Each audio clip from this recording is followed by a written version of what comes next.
Hello friends, welcome to my YouTube channel The Clear Fact. तो दोस्तों, आज है 3 जुलाई। तो 3 जुलाई से जुड़े जितने भी इम्पोर्टेंट करंट अफेयर क्वेश्चन बन सकते हैं, उन सारे क्वेश्चन पे फैक्ट के साथ डिटेल में कवर करेंगे। तो चलिए आज का वीडियो शुरू करते हैं। आज का वीडियो शुरू करने से पहले हम 3 जुलाई से जुड़े ऐतिहासिक घटनाओं पे थोड़ा ध्यान प्रकाशित करेंगे।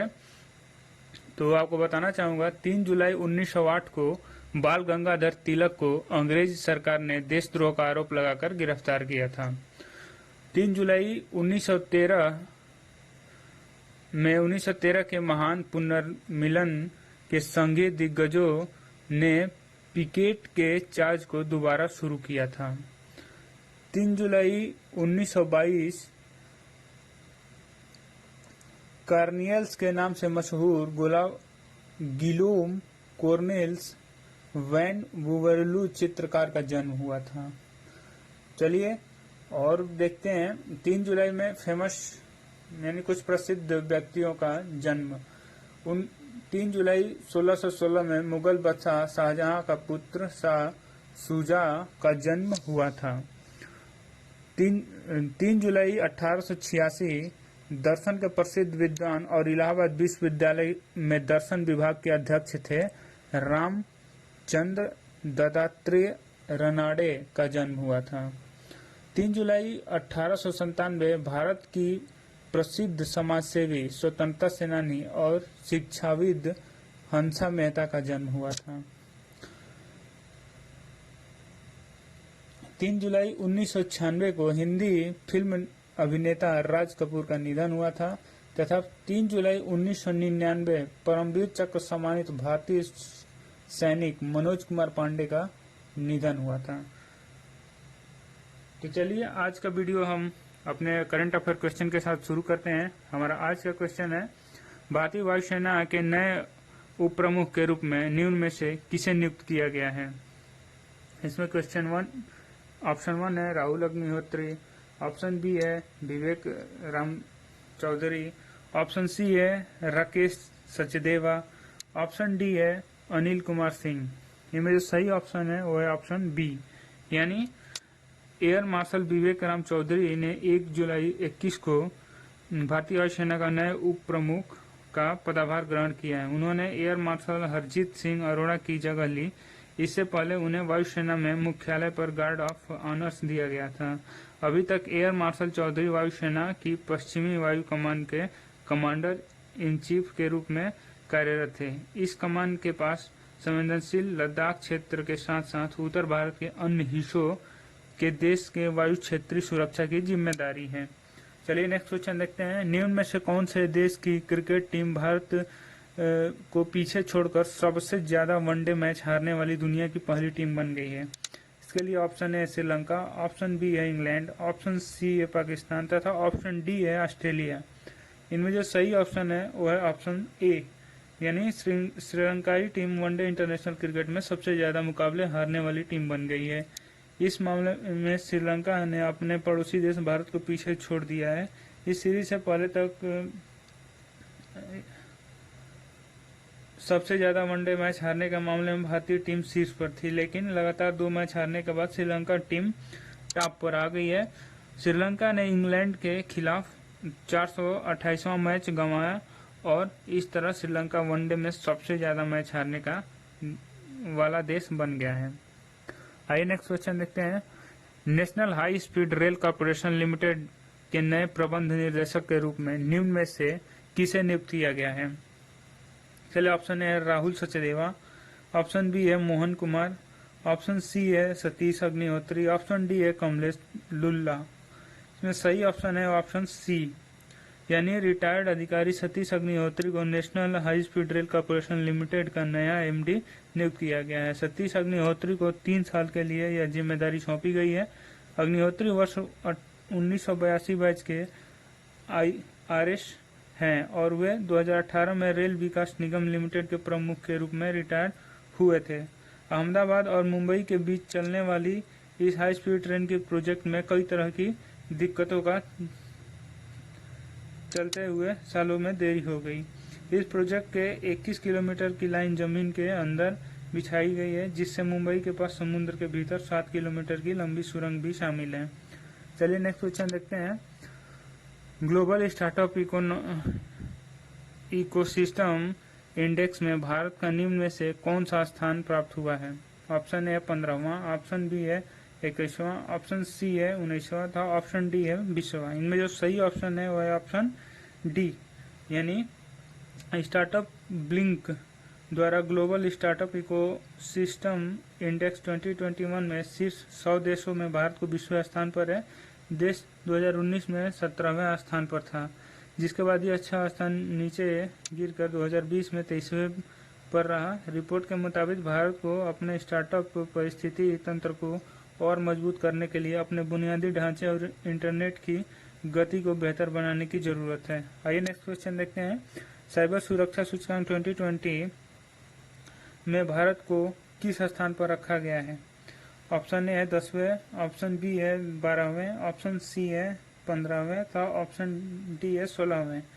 इनमें जो सही ऑप्शन है वो है ऑप्शन ए, यानी हाल ही में भारत अंतर्राष्ट्रीय दूरसंचार संघ के वैश्विक साइबर सुरक्षा सूचकांक 2020 में 37 स्थान की बढ़त 37 स्थान को बढ़त के साथ 10वें स्थान पर पहुंच गया है। इस सूची में अमेरिका शीर्ष पर रहा, उसके बाद यूके और सऊदी अरब एक साथ दूसरे स्थान पर है। भारत ने वैश्विक साइबर सुरक्षा सूचकांक 2020 में 10वें स्थान पर पहुंचने के लिए अधिकतम 100 अंकों में से कुल 97.5 अंक प्राप्त किए।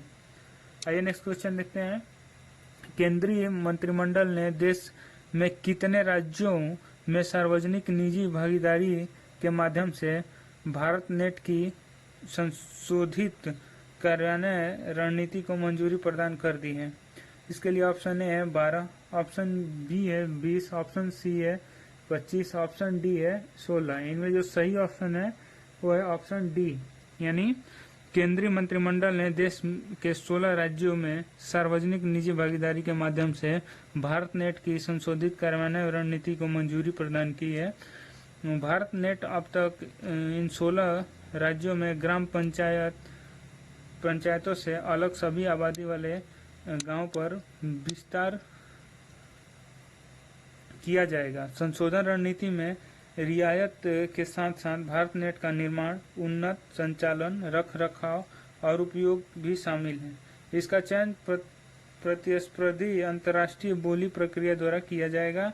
इस PPP मॉडल के लिए अनुमति अधिकतम व्यवहार्यता अंतरकोश के लिए 19,041 करोड़ रुपए स्वीकृत किए गए हैं। अगला क्वेश्चन है, निम्न में से किस देश ने 29 जून 2021 को तमिलनाडु के कुडनकुलम में 5वीं परमाणु ऊर्जा इकाई का निर्माण शुरू किया? ऑप्शन ए है जापान, ऑप्शन बी है रूस, ऑप्शन सी है नेपाल तथा ऑप्शन डी है बांग्लादेश। इनमें जो सही ऑप्शन है वो है ऑप्शन बी, यानी रूस ने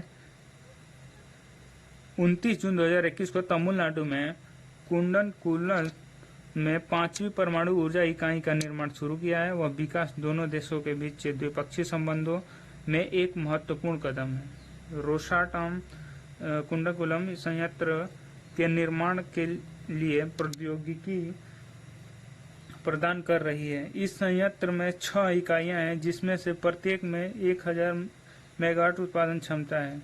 कुडनकुलम परमाणु ऊर्जा संयंत्र भारत की सबसे बड़ी परमाणु शक्ति है। चलिए अगला क्वेश्चन देखते हैं।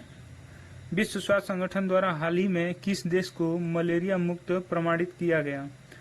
ऑप्शन ए है नेपाल, ऑप्शन बी है पाकिस्तान, ऑप्शन सी है चीन, ऑप्शन डी है बांग्लादेश। इनमें जो सही ऑप्शन है वो है ऑप्शन सी, यानी मलेरिया को मिटाने के लिए 70 साल के प्रयास के बाद 30 जून 2021 को विश्व स्वास्थ्य संगठन द्वारा चीन को मलेरिया मुक्त प्रमाणित किया गया। चीन ने 1940 के दशक में सालाना मलेरिया के 30 मिलियन मामले दर्ज किए थे, लेकिन लगातार 4 वर्षों तक कोई स्वदेशी मामला सामने नहीं आया है। जिन राष्ट्र को मलेरिया के लिए कम से कम लगातार 3 वर्षों में 0 स्वदेशी मामलों को हासिल किया है, वो मलेरिया मुक्त स्थिति के WHO प्रमाणीकरण के लिए आवेदन कर सकते हैं। नेक्स्ट है, हाल ही में किसने परिजात का पौधा लगाकर वन महोत्सव 2021 की शुरुआत की है? ऑप्शन ए है राजनाथ सिंह, ऑप्शन बी है प्रकाश जावड़ेकर, ऑप्शन सी है हरदीप सिंह पुरी, ऑप्शन डी है नरेंद्र सिंह। जो सही ऑप्शन है ऑप्शन बी, यानी केंद्रीय मंत्री प्रकाश जावड़ेकर ने हाल ही में परिजात का पौधा लगाकर वन महोत्सव 2021 की शुरुआत की है। उन्हें महोत्सव के दौरान कहा कि भारत पेरिस समझौता के तहत अपने वन संपदा बढ़ाने के लक्ष्य को 2030 तक पूरा करेगा। वह 2030 तक पेरिस समझौता के अनुसार 2.5 बिलियन टन कार्बन को पेड़ पौधों और जमीन को तैयार करने का करके स्वच्छ करने को अपने लक्ष्य को पूरा कर लेगा। चलिए नेक्स्ट क्वेश्चन देखते हैं। पाकिस्तान के किस शहर में हाल ही में विश्व का सबसे अधिक तापमान दर्ज किया गया है? इस्लामाबाद, ऑप्शन बी है जैकोबाबाद, ऑप्शन सी है मुल्तान तथा ऑप्शन डी है फैसलाबाद। इनमें जो सही ऑप्शन है वह ऑप्शन ए, यानी ऑप्शन बी, पाकिस्तान के जैकोबाबाद में हाल ही में विश्व का सबसे अधिक तापमान लगभग 52 डिग्री सेल्सियस दर्ज किया गया। यह शहर कर्क रेखा पर स्थित है। ग्रीष्मकाल के दौरान सूर्य इस शहर के बहुत करीब होता है। भीषण गर्मी की लहरें ने 2 लाख लोगों की आबादी वाले इस शहर को अपने घरों के भीतर रहने के लिए मजबूर कर दिया है। चलिए नेक्स्ट क्वेश्चन देखते हैं। इसमें से कौन सी महिला तैराक हाल ही में इतिहास रचते हुए ओलंपिक में क्वालिफाई करने वाली पहली खिलाड़ी बन गई है? ऑप्शन ए है सुहिमता वर्मा, ऑप्शन बी है माना पटेल, ऑप्शन सी है संजना व्यास, ऑप्शन डी है सुषमा जैन। में जो 4 ऑप्शन में जो सही ऑप्शन है वो है ऑप्शन बी, यानी भारतीय महिला तैराक माना पटेल हाल ही में इतिहास रचते हुए ओलंपिक के क्वालिफाई करने वाली पहली खिलाड़ी बन गई। अब तक किसी भी भारतीय महिला तैराक ने ओलंपिक के लिए क्वालिफाई नहीं किया था। वे टोक्यो खेलों में 100 मीटर बैकस्ट्रोक में भाग लेंगी। चलिए नेक्स्ट क्वेश्चन देखते हैं। कैबिनेट ने हाल ही में 16 राज्यों के गांवों में ऑप्टिकल फाइबर नेटवर्क सुविधा पहुंचने के लिए किस परियोजना को मंजूरी दे दी है? ऑप्शन ए है नेट परियोजना, ऑप्शन बी है देश नेट परियोजना, ऑप्शन सी है भारत नेट परियोजना तथा ऑप्शन डी है रेली परियोजना। इनमें जो सही ऑप्शन है वो ऑप्शन सी, यानी केंद्रीय कैबिनेट ने हाल ही में 16 राज्यों के गांव में ऑप्टिकल फाइबर नेटवर्क सुविधा पहुंचाने के लिए भारत नेट परियोजना को मंजूरी दी है। इस योजना के अनुसार 19,041 करोड़ की व्यवहार्यता अंतर वित्त पोषण को मंजूरी दी गई। इस योजना के अंतर्गत ग्राम पंचायत सहित लगभग 3.61 लाख गांवों को कवर किया जाएगा। चलिए नेक्स्ट क्वेश्चन देखते हैं। 3 जुलाई को विश्व भर में कौन सा दिवस मनाया जाता है? इसके लिए ऑप्शन ए है